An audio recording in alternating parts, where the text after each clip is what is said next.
So, I'm doing a bit of an extension to marketing. Um, More specifically, how we're going to market. If this pitch goes ahead and if this is what we end up doing, I think it's probably a good idea that we have some research into how we want to market ourselves and stuff. It's quite a bulky piece of work. So, first things first, what I did was, where do esports brands promote? So I searched up, what everybody does. You go on Google if you hear about a brand and you search it up. What comes up? So you search up the Overwatch League. Um, the first pop-up is their website, followed by X, and then YouTube. YouTube may be specific to Overwatch because their affiliation, they do all of their streams and all their content goes on YouTube because they have a partnership with them or they had a partnership with them. Um, the top pop-up when you search R6 Esports, Rainbow Six Siege Esports, is their website, followed by X, and then YouTube. And in this instance, there is no affiliation there. And then the top pop-up when you search Champions VCT is again their website, followed by X, then Wikipedia, an additional Valorant esports website, comma, Liquipedia, a third Valorant related website, and then YouTube. So Valorant is a little bit less affiliated with YouTube, but I'd say overall from both or from all three of these, it's very clear that there are some favourites in where promotion should be happening. First things first, we probably need to get a website. I haven't done any research into websites because this is more about the social media marketing.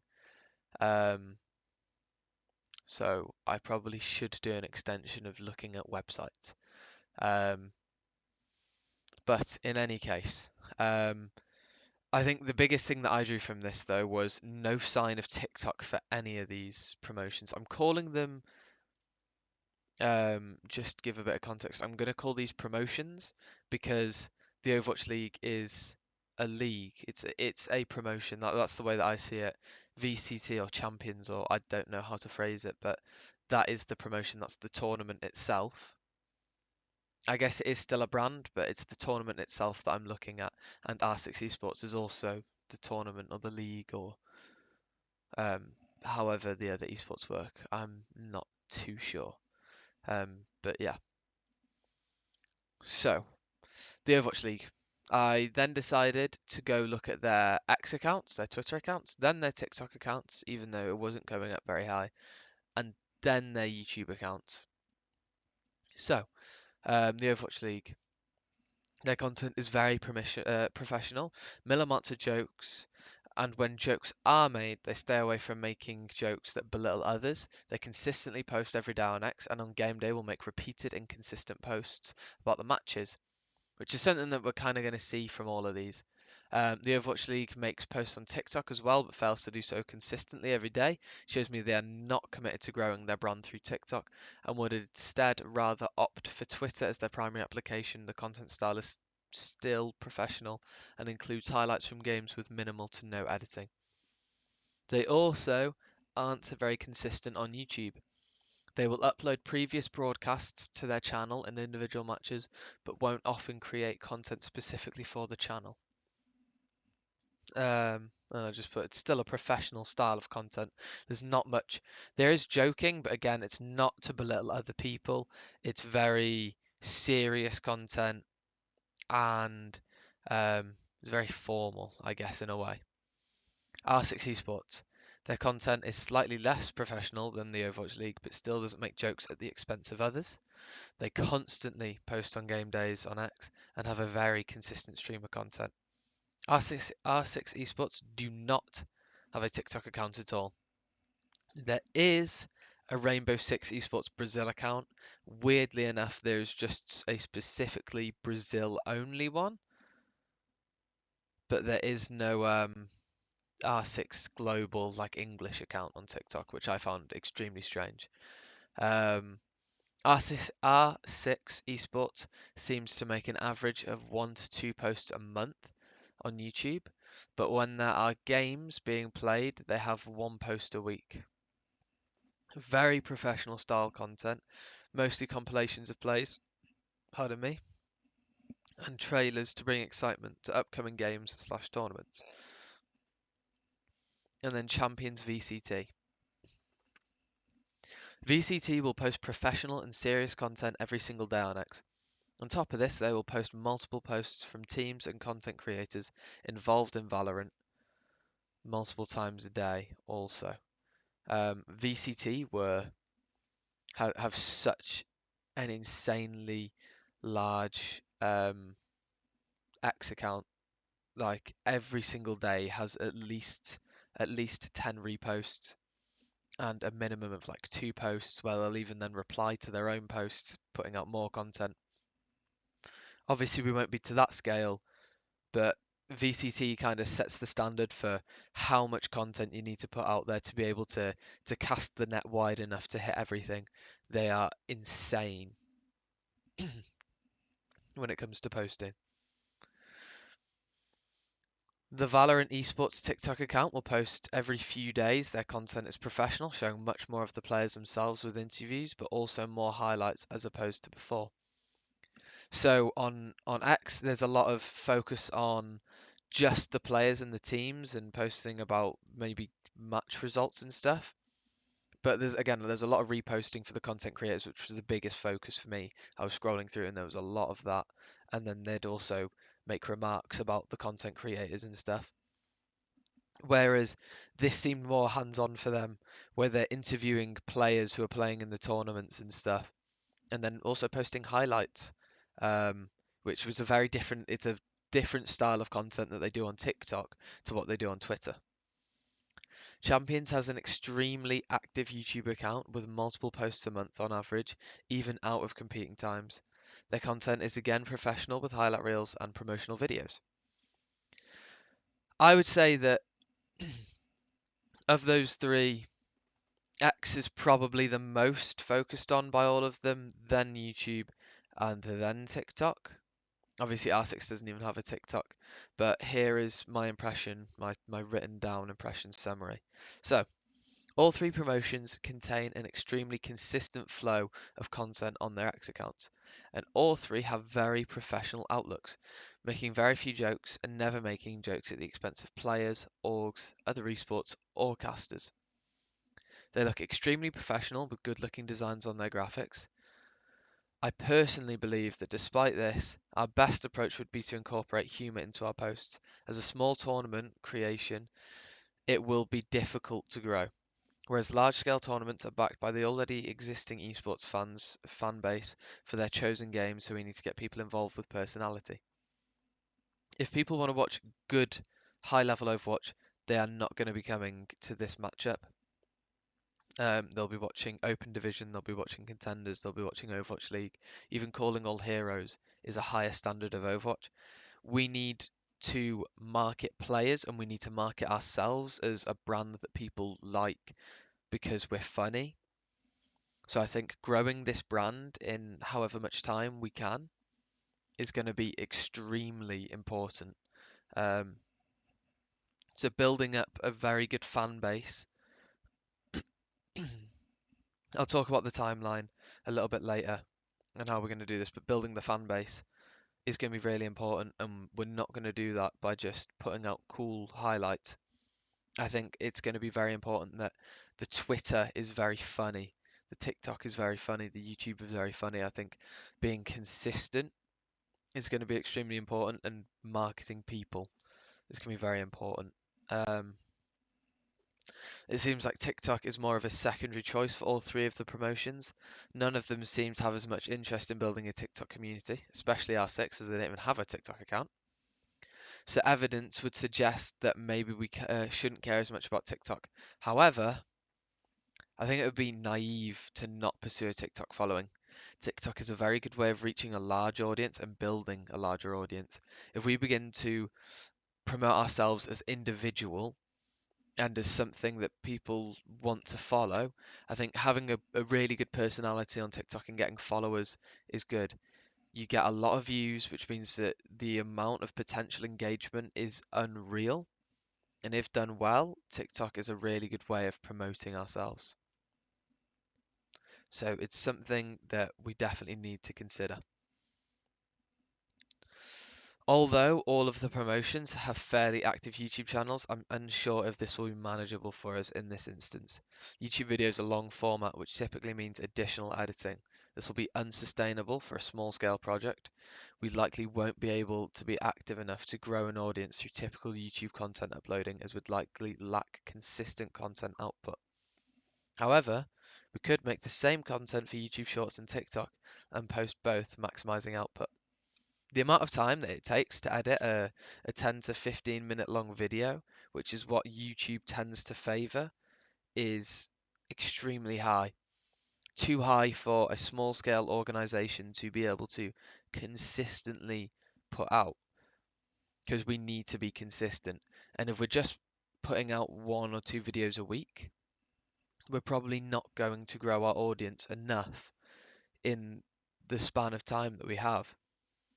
Um, so then it would just be time wasted editing videos which get minimal engagement and don't really grow our brand, which to me says that we should only really consider YouTube for YouTube Shorts, because then we can make a TikTok video and post it both to YouTube Shorts and to TikTok. So at least then all editing that we do is going to be put out to the 2 most likely places it will get viewed.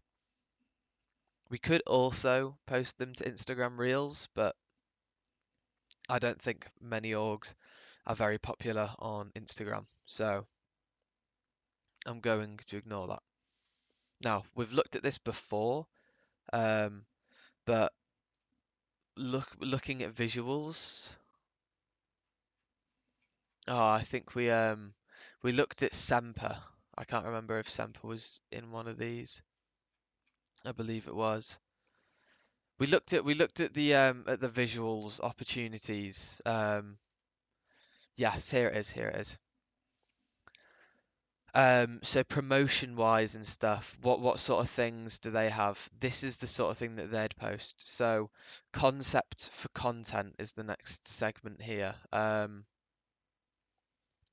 So what sort of thing should we be looking to post? Well, obviously we need a good looking promotional graphic which we can post to Twitter, because images do very well on Twitter. Um, So something like this, I need to bulk it out still because there's a lot of empty space, and I think it would look much better if there was a little bit more on here. So I'm gonna have to try and add a little bit more.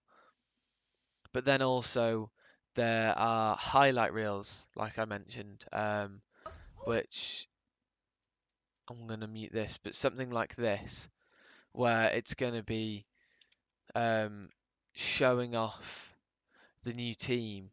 You know, maybe we do it one at a time, but something like this where it's just a highlight reel or a montage of the players, and showing off the players before we get to the tournament. So there's another concept idea, and something that I really appreciated that the GCS Owls did: get to know the Owls. Before the finals came out, they wanted everybody to get to know the players. So what they did was they made a little graphic like this, looks really, really clean, and they put on there information about all the players.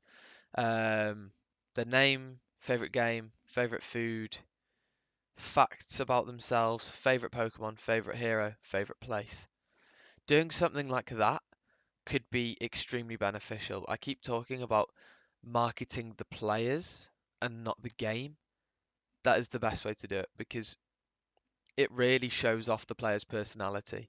Um, So I think that's important. I think obviously introducing the players by what they play and giving them a highlight reel is something fun for everybody to have, but um, I think it's also very important to show off the players personally.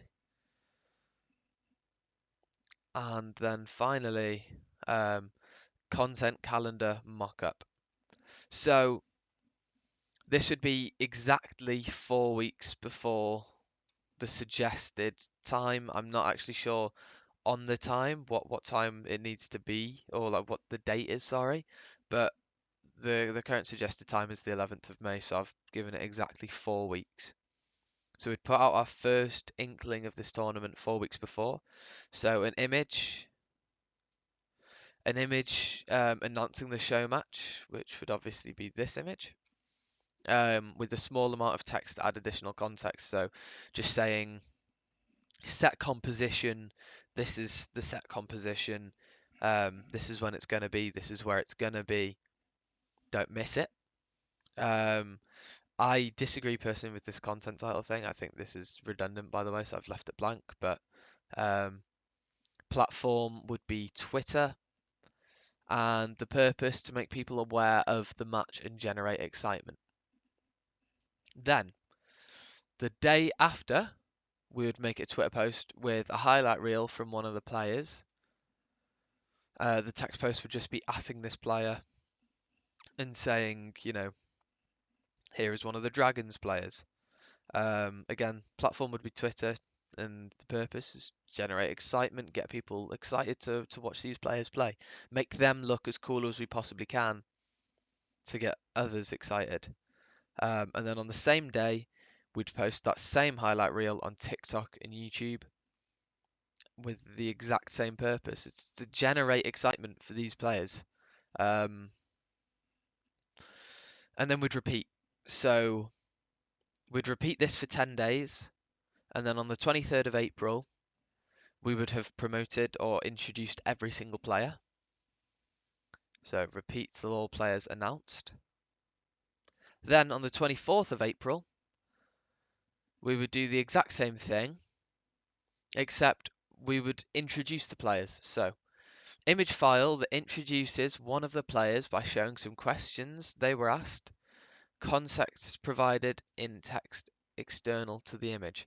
So again, I'm going to go back to showing the GCSLs just to show what I mean. So it would be an image like this with a little bit of text saying, get to know our players, this is who it is, it's our DPS player, maybe tag them. Um, so yeah, copy this exact format basically, because I think this format is absolutely brilliant for a small scale organization. I'm really in love with that. And then we'd post that to Twitter. Um, generate individual hype for the players and get fans invested in the players. This is prime promoting the players instead of promoting um, the game itself.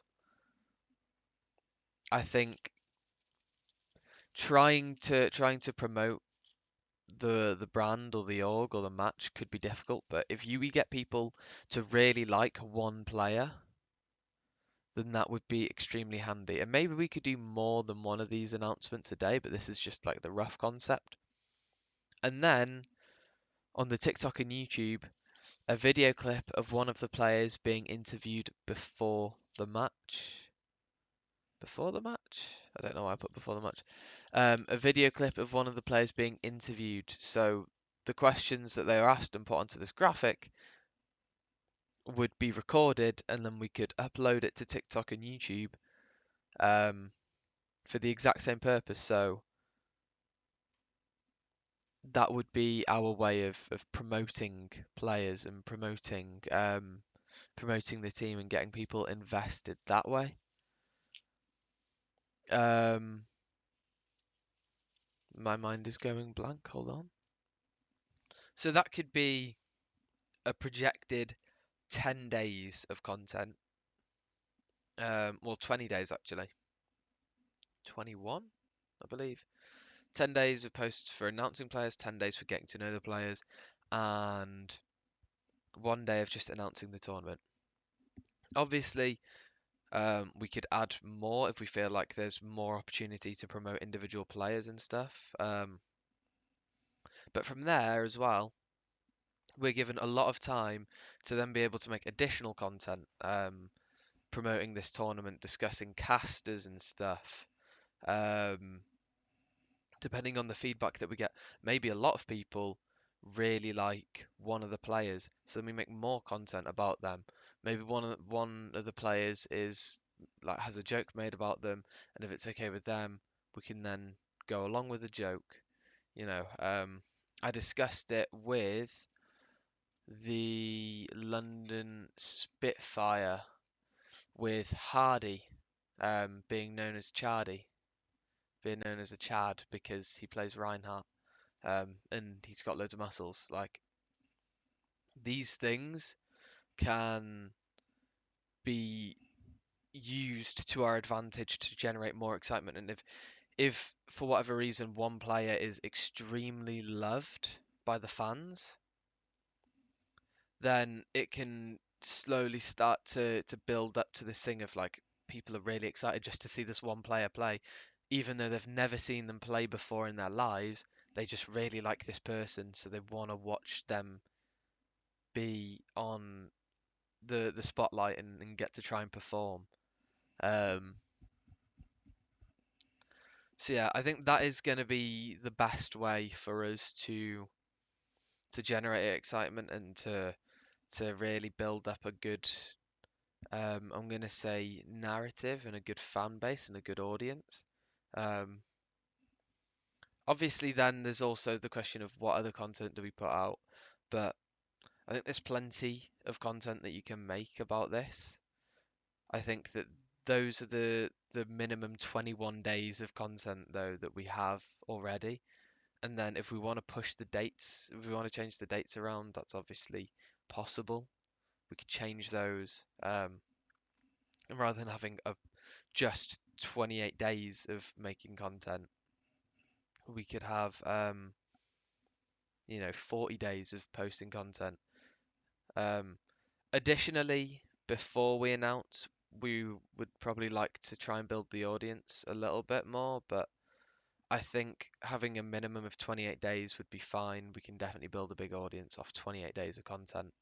As long as we have returning fans, as long as we can drag people in with announcing the rosters and getting interviews, that is what builds people up. Um, so yeah, that's everything. Thank you.